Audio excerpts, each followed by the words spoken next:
anything. I promise you this is not a death by PowerPoint presentation. There's just a couple of slides that we need to go through.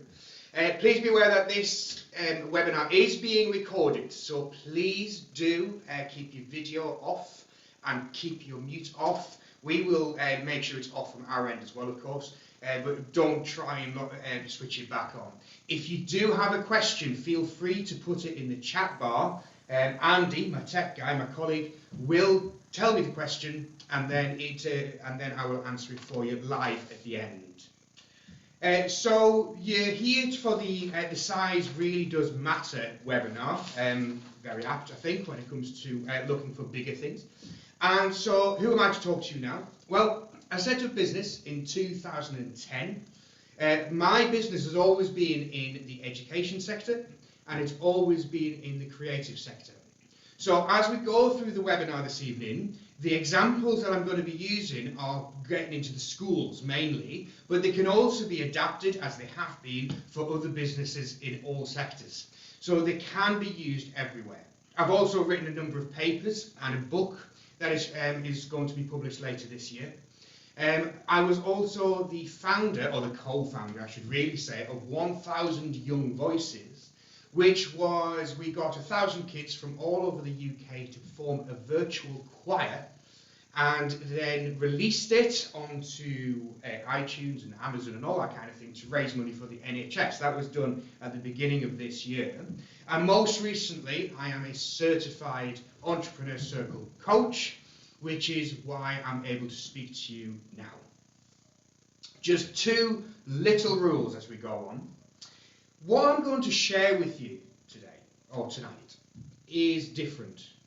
And because it's different, the immediate response is going to be going, no, that can't work. So you have got to have an open mind.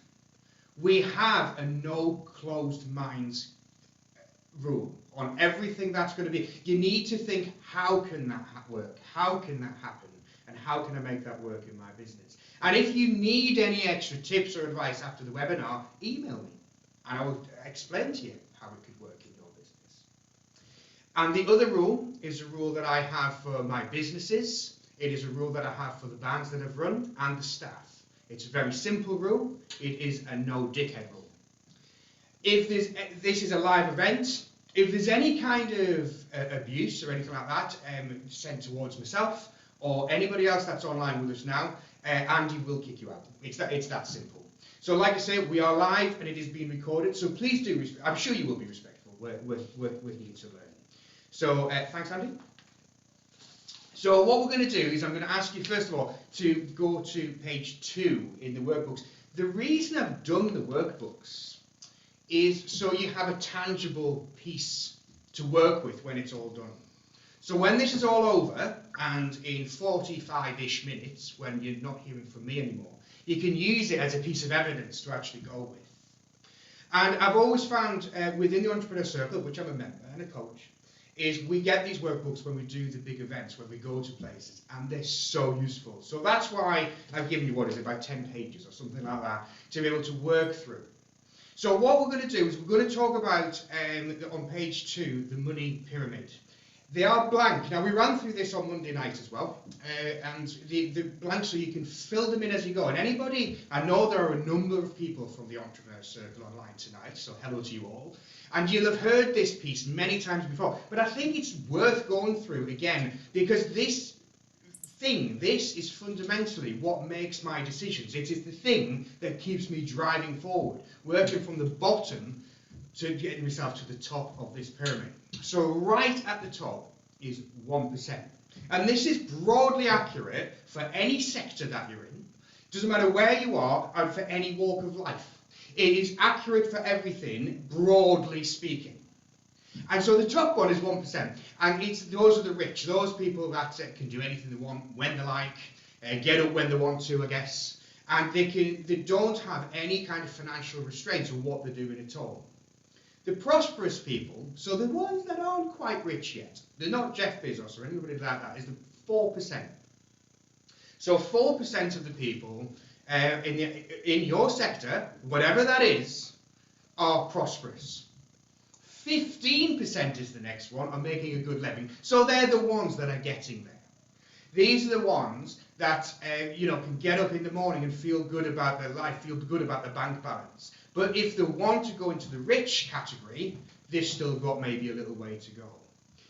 The bulk of it, the biggest space that you've got in any sector is 60% of the people in endless financial struggle. They get by. If they are a business owner, which of course we are, these are the people that meet payroll at the end of the month, or they meet their VAT bill at the end of the quarter, and they move on from month to month to month in endless financial struggle, wondering where the next pay packet's coming from. And in most cases, they put themselves last when it comes to paying.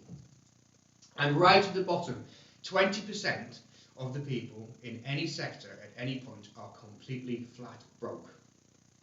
And the reason I've done this to begin today is just to give you an idea of why it is such a good thing to get into, in my case, schools.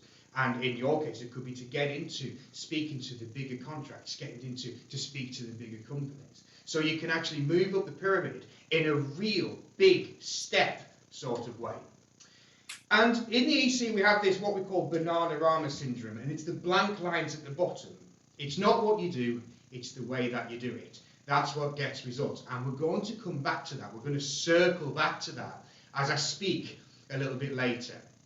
So, what happens if we just turn over to page 3? Fact number 1.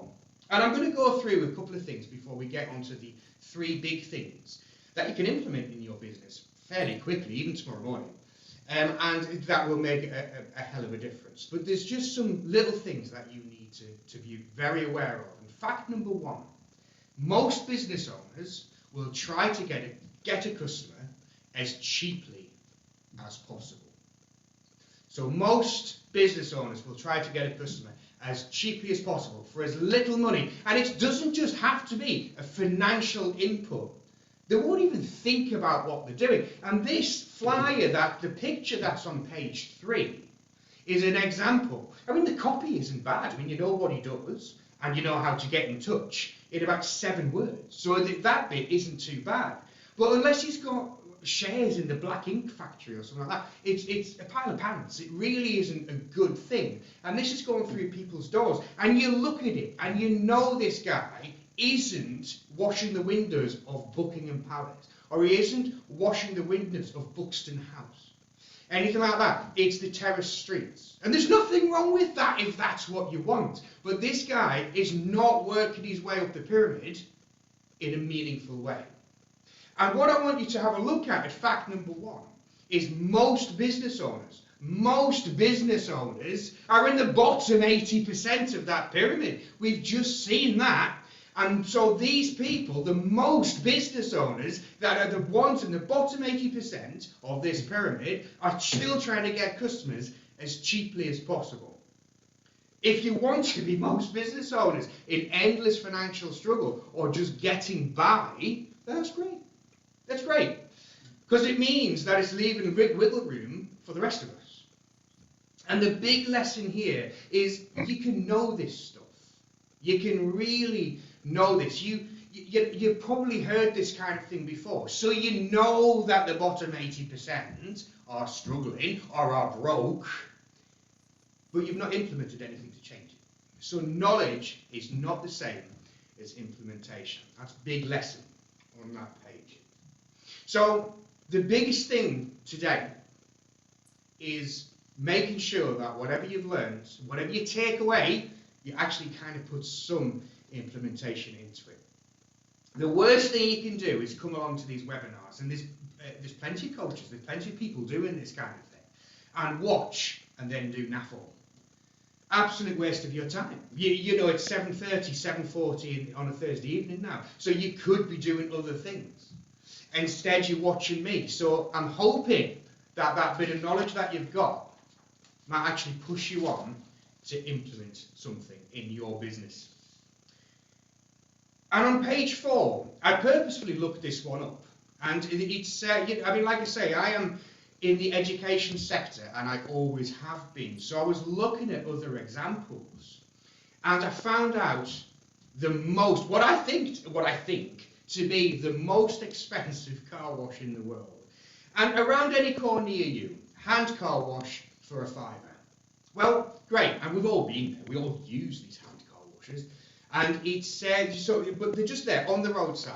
They're not doing much. They don't really advertise, and it's a very hit and hope sort of advertising. Essentially, it's a bit like digging in the desert with a spoon. You might get gold.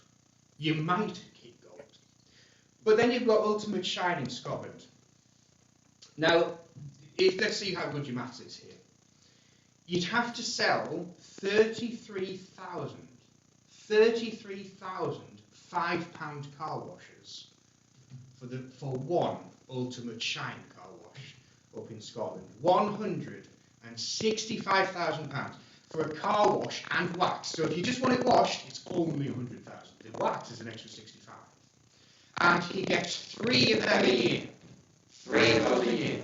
So that means that these hand car wash guys swinging around in the autumn, eventually the broken, the getting by kind of category, they need to sell 99,000 of those for £1 car wash. And this chap is selling to people that have got £2-3 million cars. It's for the rest of us, we'll do a basic wash for about 40 quid, I think. But he does get 3 of these a year. And he will fly to anywhere in the world to do it. Now, I've no idea how many he'll take in, but he does strip the car for how many possibly is there, and it's all things better than showroom condition. So it's not going to be for your vans and all heavy dust cars and so on, but he's got that, and he does get 3 a year to do that. So it's just a difference there. It's the positioning that you can take to actually move yourself meaningfully.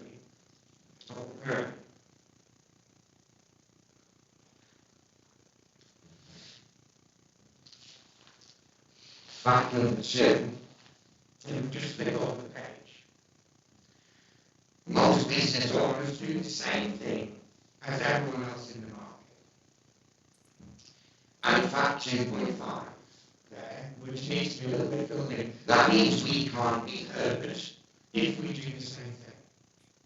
So as business owners, as entrepreneurs, as ambitious people, sorry, can I start saying the partner probably just started apparently.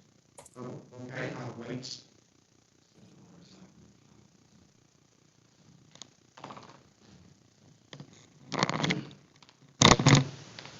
Right, shall we see if that's any better? Is that any better? Just if you could type in.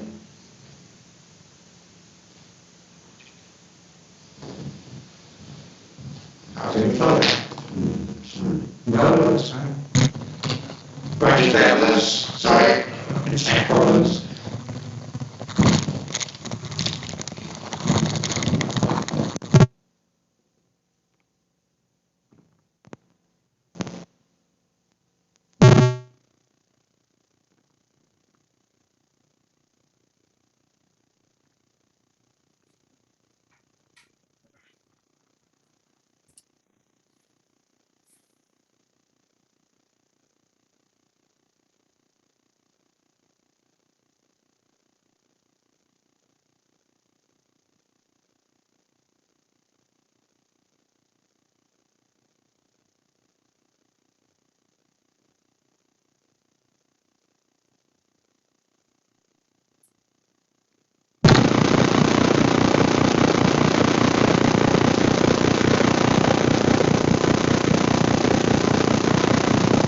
Yeah, I know that works.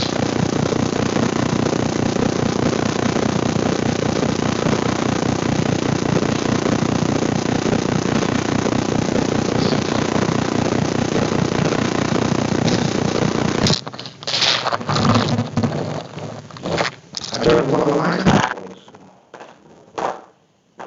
Please just put the quality in there.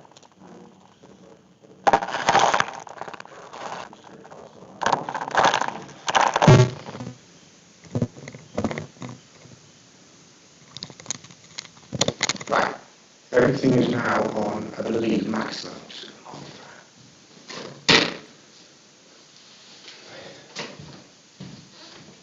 Right, is that any better? Please tell Andy. That's better.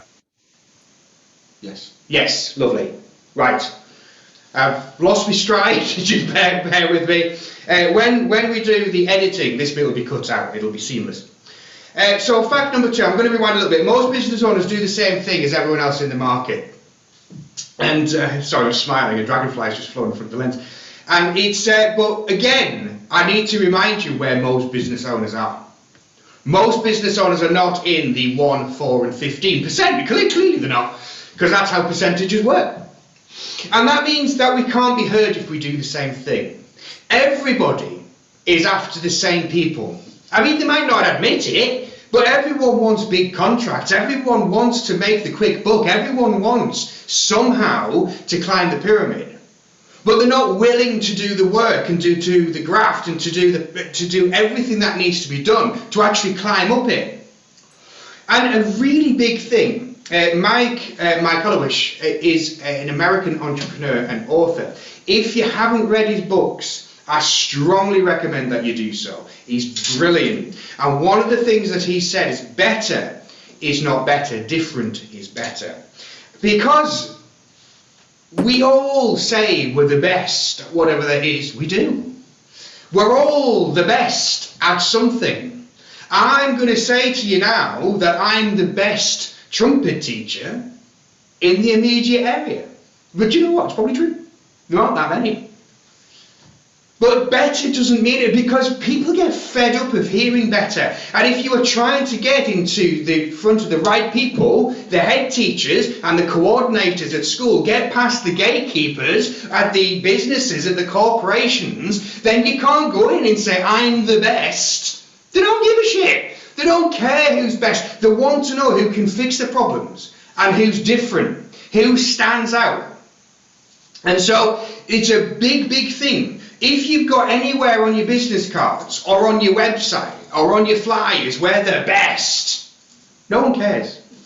Genuinely, nobody cares, because it's become such a thing that it just means nothing to anybody. So if we just turn over to page 6, what I'm going to do is I'm going to ask you just to spend a couple of minutes jotting down what marketing you have done recently. What things have you done, more specifically, to try, if you have, to try and get these bigger contracts, to try and get in front of head teachers, to try and get past the gatekeepers, to get in front of the coordinators. So if you just spend 90 seconds thinking that through, and then we could, well, we can't have a chat, I was about to say we can have a chat about it. We can't have a chat about it, but we can discuss the kind of areas that maybe aren't so good when we're trying to get into the bigger accounts. So about 60, 90 seconds.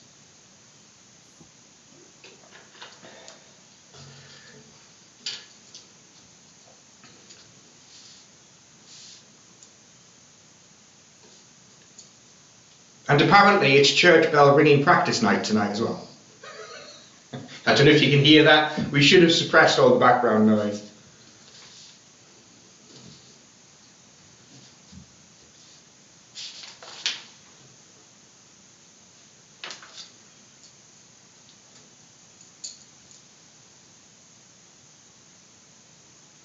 Amy has just said she can't hear it. Someone can't hear it. Amy can't hear. The microphone's up to max, I don't know.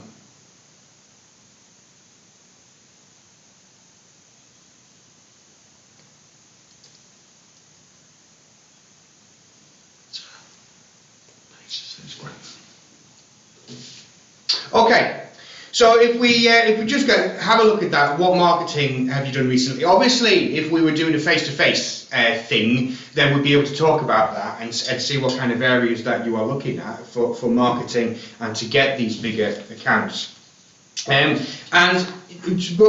we're kind of going to turn straight over to page 7, and this is an important piece just before we go into the 3 big things, which is going to take up the rest of my time, is the things that we shouldn't be doing to win big.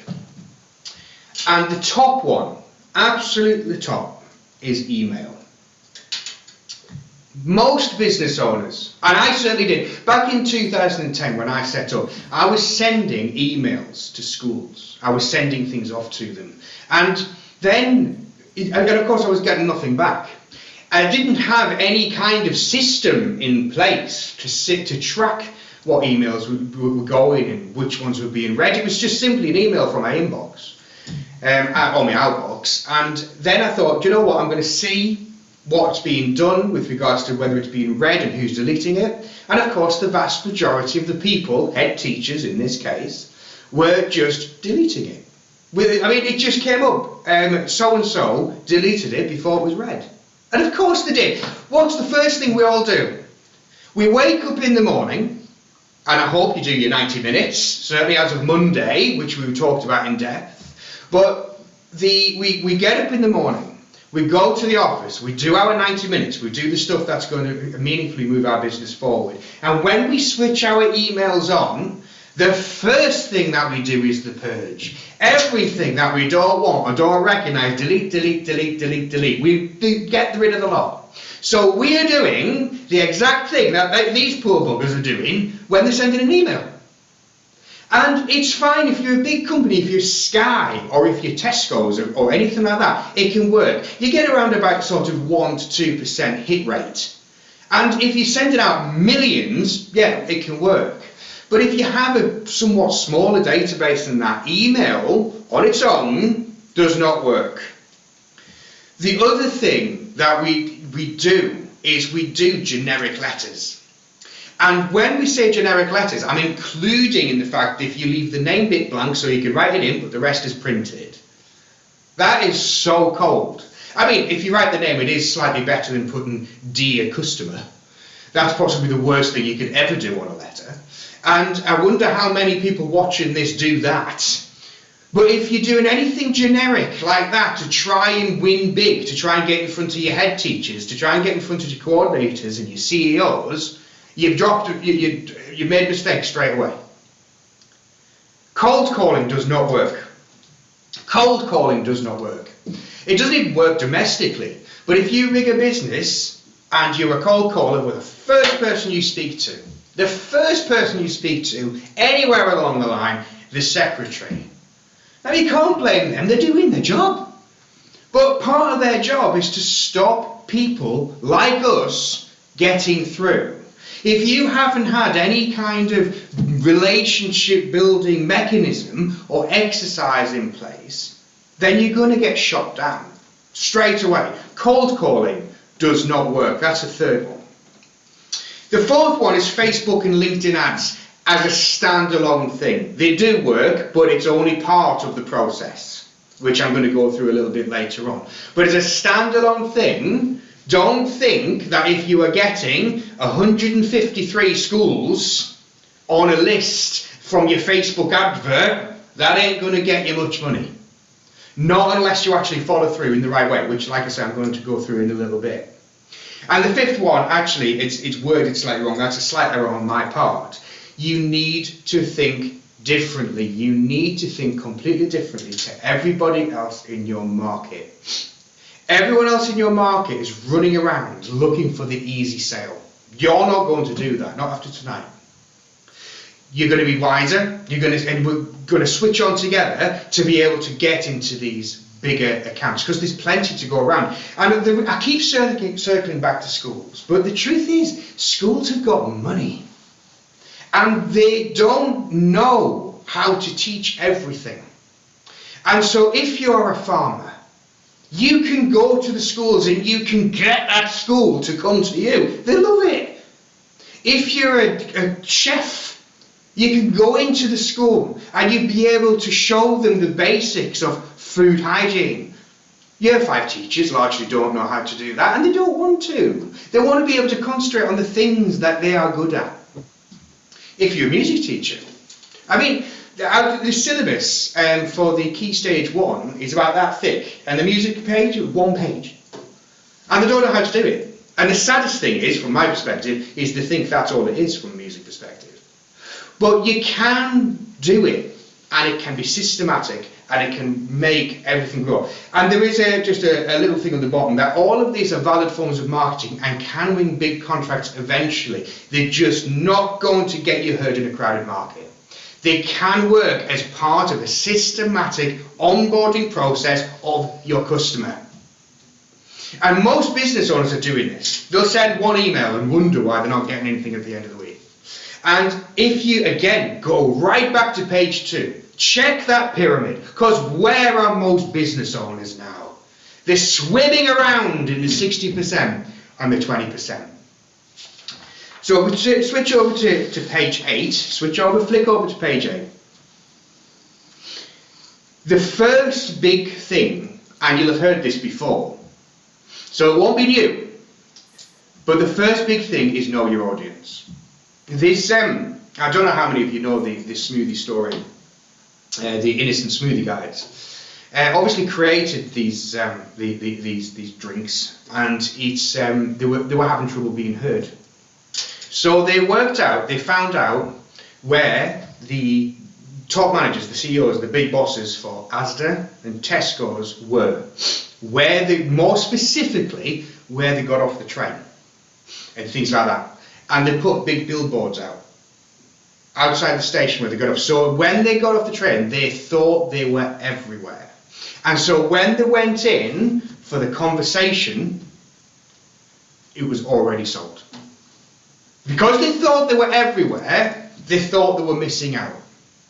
They did their homework, they knew their customer. And so in today's world, it's relatively easy, really, to be able to pull up information on your customers now. You've got LinkedIn. If you do Sales Navigator on LinkedIn, you can find pretty much anyone. I think it's about £500 a year or something plus that. But you do have LinkedIn that you could utilise for that. You've got public records, but that's just the person. If you're trying to get into schools, there's so much more that you need to do. What are their schools' topics? What is it that they're doing right now? If you're going in with a generic letter and you don't know what they're doing or what makes them tick, you've lost straight away. Immediately you're on a loser, because the next guy's going to do the homework and the next guy's going to win. Do they have a specialty within the school? Are they a tech college? Are they an arts college? Or do they have anything like that at all? Find out. Because if you don't, the next person is. And all this can be found out on their website. It is very easy to do, but most business owners are not doing it. What was their last Ofsted rating? That's very easy to find out. You can even get the Ofsted report. This again, obviously focusing on schools. But if you get the Ofsted report, you can find out where they're lacking. You can help them. You can fix the problem. What's the pupil numbers there? What's the geographical location? Are they a rich school? Are they a poor school? What's the general population like? I would strongly suggest that you go right back to basics and even start to use a customer avatar when it comes to the person that you're trying to speak to. And it might not be even the head teacher. It might not be the executive head. There are other people that hold budgets. What can you offer that school? I mean, the offer, and I'm not going to share it because if there's any music teachers on here, you might steal it. But the offer that we go into the schools with, and it's called the Music Education Operations System, and that's the book, that's the thing that's going to be released later this year. But we can go into the schools with this offer, and it makes us a little bit sick.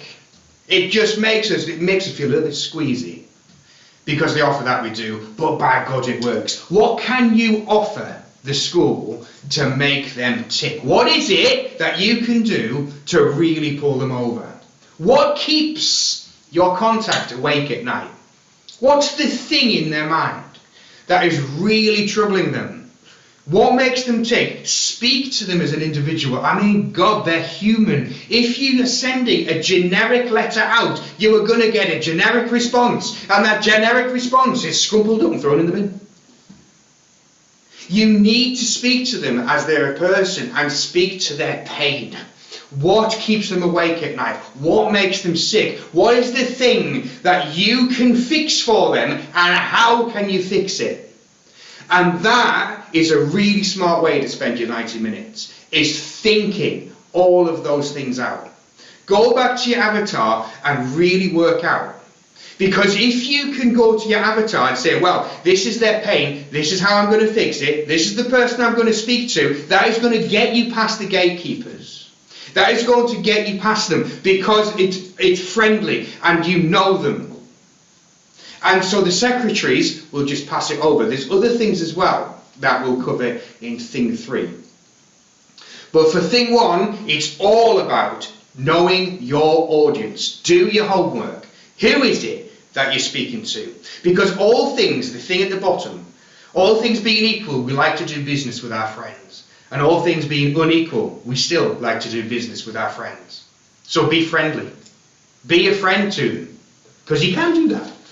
It doesn't have to be cold business relationship. Thing 2, and I'm going to break your heart here for thing 2. They don't care about you. They don't care about your bank balance. They don't care about the fact that you didn't sleep last night. They don't care about your company, and they don't care about your product. They care about essentially what is their world. And the thing that you have got to answer, and these are the blank lines at the top corner of page 9. What's in it for me? With them. Everything you write has got to be about them. Right from the marketing on Facebook or Google has got to be aimed at your target.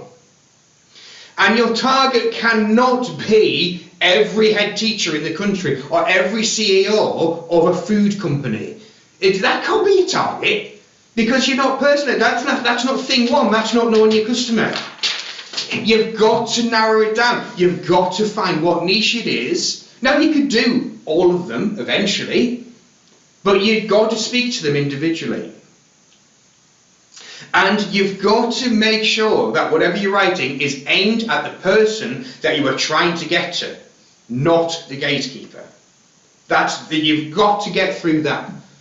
And if that's the one message that you take away from me tonight, then that's fine. Generic doesn't work. You can't use a generic thing and expect a full-on answer. When you're writing, the general rule for this kind of thing is when you're writing your marketing and when you're writing your lead letters and when you're writing all that, is you need to use 5 or 6 or more you and yours than you do me, ours, mine, etc. Because then you're making it very, very much about them. You're making it more personal to them. They can pick up on it a lot more. And this is where the customer profiling from thing 1 would kind of come in. Get someone else to read it, for God's sake. My English is infamous, and my writing English is even more infamous. And so it's I always get other people to read it. I'm a lot better now than I was 10 years ago, but I always get other people to read it. Now, the people that I get to read it are not copywriters, so if they don't fully understand the layout necessarily or how the short sentences work out, but they make sure. For example, tonight, before we logged on and before we let anybody see the four thing presentation, tile presentation that we did on PowerPoint, I got Andy to look through it, make sure there was no stupid spelling mistakes or that I wasn't insulting anybody. It's that sort of stupid level of detail that you've really got to go for. And get someone else to read that through you. Biggest thing as well as the you and yours instead of me, ours and all that kind of thing, help. Don't sell. Do not use phrases along the lines of, let's meet up and see how I can help you. Well, I may well be able to take care of that for you. Don't sell. Don't bloody puke on them. Do not puke products and services and this is how great we are and I'm the best. Don't do that because they don't care. And if you go in that, then you're just doing what everybody else does. You're not being a helpful friend to them. And that's what they need. You know, they say life is lonely at the top, and it is. And they need a friend to be able to talk to and maybe get a bit of help from. Not sell to them. Yes, eventually you are looking at making the sale, and they know that, they're not stupid. But help. The more you give, the more you will get back. Offer your service first, and then make the sale later. And you have got, and this is an underliner and a highlighter, your interest in them has got to be 150% genuine in them, in their school, in their topic, in their kids, in their business. You can't fake it, because it'll show straight through it if you're faking it. You cannot fake on this one. You have got to be genuinely interested. If you're not genuinely interested, you shouldn't be doing it. Because if you're wanting to go out and make money for the sake of making money, it's not really what an entrepreneur does. We give a shit. And so your gas factor, the give a shit factor, has got to be on high all the time. You have got to genuinely care about what it is that they do. And don't puke on them. They don't want to know about your products and services. They don't want to know how great your websites are. They don't want to know that you are the best cook or music teacher or whatever the hell it is that you do. They don't want to know that. They want to know how you can help them, how you can fix their problems, what you can do to make their life better and easier.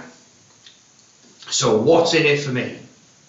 Always look at that, and always look at your marketing when you're looking at your when you've sorted your customer avatar out and you're looking at your marketing. Can you answer that question? Look at it from your customer's perspective, or get somebody else to do it, because actually looking at things from a different angle when you've written it is a very, very difficult thing to do. And thing number 3, probably the biggest one, they didn't wake up. Nobody woke up this morning thinking, God, I hope I get an email from Brendan. Or, ooh, I hope that letter from Mark comes through today. They have got a whole list of shit that needs to get done. A whole chain of things that needs to do. They need to get their washing done. Oh, they can't afford the mortgage this month. That needs to be sorted out. They then need to get the kids to school. They've got dentist appointments and doctor's appointments. The car needs to go for its MOT. They've got the cooking to do. They need to get the housekeeper in. The cleaning needs to be done. And at number 156, there's you. They didn't wake up thinking about you this morning. You woke up thinking about you and your business, and as a result of which you maybe woke up thinking about them, because that is going to move in and help your business and help you move up the pyramid. They don't care. Look back at thing number 2. They don't care about that, not one little bit. They've got their whole list of things that they need to do. You must, for thing 3, right top of the left-hand corner, you must be different. Better is not better. Different is better. How can you differentiate yourself in the marketplace? Now, if you're, as an independent teacher, you can go to different people and you can get in single contracts for about £600, £700 a year. You can do that. But if I wanted, the conscious decision that I made was to go after schools, was we didn't want those independent contracts anymore. So I had to stand out in that market. I had to be different. And the first thing I did with my coach, Michelle, was sort out my category of 1. And if you don't know what your category of 1 is, email me and I will tell you. And I will show you how to find it. Oh, it's such an important thing to do, to find what awards have you got. What makes you stand out in your marketplace to be able to form your category of 1, for you to stand out and say, you want to hire me and my services. And it can't be a lie. They'll see right through that. But you need to have your category of 1. And once you've gone through thing 1 and thing 2, and you've sorted your category of your 1 out, make your marketing different. Envelopes, marketing in brown envelopes. I can't understand why anybody, and it happens, and it happened, I got something this week, why anybody sends marketing in a brown envelope. It screams tax. And that's the one thing I don't want landing on my doorstep. Ever, really, if I can help it. But so why, but different coloured, don't use white, crispy white envelopes. Oh, it's lovely. It doesn't mean anything. It's got no imagination whatsoever. Use coloured envelopes, ideally your company colours if you can. Lumpy mail works very well. One of the things that we did, lumpy mail, if you don't know, is something that you send in an envelope that is lumpy. And it creates intrigue. Now, one of the things that we did was we sent out a rock, a stone, and we had them specially made out of glass, and within the stone was written where just a stone's throw away.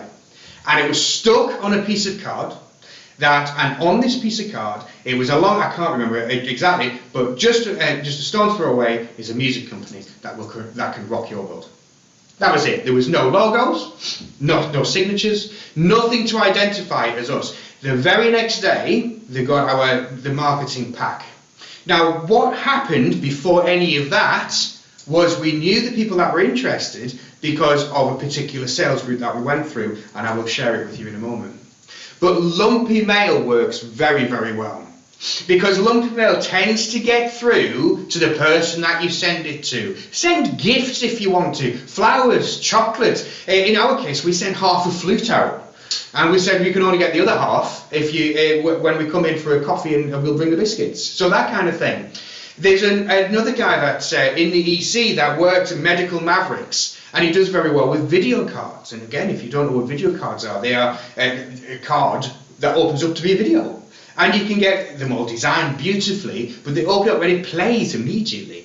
And it can have a video showing what you do. What works really well here is there's an entrepreneur that he specialises in cleaning the nighttime industry, the nightclubs and all that kind of thing. That's his specialty. And so what he'll do is he will go in and he will say, I'm going to leave this with you and I'll come back. But can I just use your loo? He'll go to the loo. He doesn't need the loo. He'll just go to the lavatory, wait for a few minutes, but he knows that the person he's left it with is watching it. And more often than not, they will say, can we just have a quick chat? And so it does work. Because within that video, it will give the full thing of what they do, why they're different, the category of one, and he is moving up the pyramid. Send stuff recorded delivery. Splash out a little bit. If you send recorded delivery to the person that you are wanting to speak to, it will get to them. If you send it as a general letter in a white envelope to the head teacher of St. Benedict School, or whatever it is, it ain't going to get to them. It's going to find its way to the bin. And like I say, send gifts. But a really useful sales route. I mentioned that Facebook and LinkedIn don't work on their own. Well, they don't. But they can be the first step. So what we do, very easy on Facebook, is we will put out a campaign, and we have a very simple form. And the form is your name, telephone number, email address, and the school's name. That's it. We don't look for any addresses, we don't look for anything else at all. Knowing full well, on our part, that this isn't the decision maker. Sometimes it's a parent, sometimes it's a teacher that works there, but probably won't be the head teacher or the deputy head or the decision makers that we can go in. And you need to sort of have that understanding. Your target market is probably on Facebook, but are they filling out forms? Probably not. They're more likely to be on somewhere like LinkedIn, if they're on social media at all. Then you get to speak to that person, and you don't sell what you do. So you ring up, you follow your sales process, Fibonacci sequence, or whatever it is that you choose to go through. So you follow your sales process, and you ring them, and you speak to them. How can we help? You filled out the form. What pricked your interest? Well, Brendan, it was a case of, I saw your advert and I saw some interest. Great, well, this is what we do. You work at St. Benedict School. Which town? Because there's thousands of them. And so we can then pin it down. And then what we can do from that point is we can then market to the decision maker. And not only that, we've got a name to go to the decision maker saying, I was speaking to Josie and she said that you might be interested in this, Mr. Head Teacher. And we've got a name from the school, whether it be a parent's name. And when it comes to parents, do not underestimate, if you're trying to get into schools, do not underestimate the power of parents. Do not ever underestimate the power of parents. It's if you can get on side of the PTA, believe me, it works. They're far better than the Board of Governors. I mean, the Board of Governors does work, but PTAs work a lot better because the parents are the school's customer. So if you can go to, but don't be shy, go to parents and say, right, I've been teaching your child now for 3 months. How would you like it if I was able to teach at the school? They don't have any music provision. Can I name you when I speak to the head teacher? They'll always say yeah. I've never had anybody say no. But if you follow that very simple sales route, you're not selling to the person that has filled out the form on Facebook. You're not selling to that person. You are speaking to them and using them as a route in. It's probably best to get the permission first. You don't have to. You can always apologise later. But if you add thing 1 plus thing 2 plus thing 3, the biggest lesson right at the bottom is do the hard work to make the selling easy. Nigel Bottrell, founder of the Entrepreneur Circle, those of the in-seat will have seen that many, many times. Do the hard work to make the selling easy. If you do this, if you follow this process and you do your homework and your background knowledge, then selling whatever the hell it is that you're trying to sell to the company or to the school is made so much easier. It is hard to do it. It is hard to do it. And it's not something that everybody will be prepared to do. But if you want to meaningfully move up that pyramid from page 2, all the way back to page 2, we started talking about it what seems quite a while now. I have gone over my intended allotted time. But if you do that, then you will find that you will move up the pyramid in a much more meaningful way. Because right at the back there, you can go to the ocean with a teaspoon or a bucket. The ocean doesn't care. And so many people are happy with their teaspoon. I make no qualms. I admit that I want wealth. I want to, this time next year, my intention is to go to Florida and buy a villa. And that's my intention. And so I'm happy to admit that that's what I want, and that's what I'm working to. And so whatever it is that you're working for, it's got to matter. Otherwise, this stuff won't get done. Are there any questions? If you have any questions, feel free to type them into the chat now, or forever hold your peace. No? Okay. So, if you'd like to know a little bit more with regards to what I do, like I say, I'm an Entrepreneur Circle. I'm a certified coach, and what we'll be doing is I will be looking, if you wish, to speak to you. Now, I do have an offer at the moment where I will give you 3 months coaching for half price.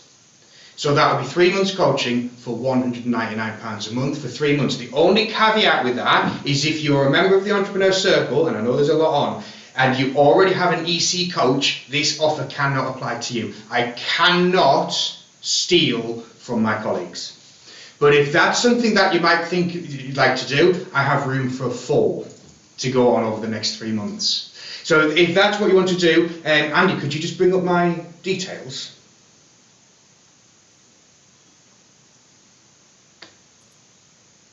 The email address that you might want to get in touch with. I mean, you've sat through this. I've shown you 3 really good systems of getting through to the people that you want to. You've been with me for an hour, and so being coached for the next 3 months might be a really smart thing to do. So if that's something that you would like, normal price is $399, but for the first 3 months it will be $199. Using the phrase pay as you grow, after 3 months it will go up to 299 and it will stay there until you say, I am happy to go to 399. If you don't ever do that, it never happens. I will work with you and I will hold your feet to the flames to make sure that your targets are hit, and we can really help you getting these big contracts as well. So if that is something that you might like to do, please do email brendan@mmscreativecoaching.org. That's brendan@mmscreativecoaching.org. There is room for 4 discovery calls. We can have a chat about your business and we'll see if we're a good fit for each other. I do hope you have enjoyed the webinar this evening. And the next webinar that we've got is at the 3rd of August. 3rd of August at 10 a.m, so it is a much earlier time. And that will be more focused on finding the time and doing the productive things to help you find the time in your business to move on. So we've got no questions. We'll end it there. Thank you very much for listening to me, and go well. Thank you.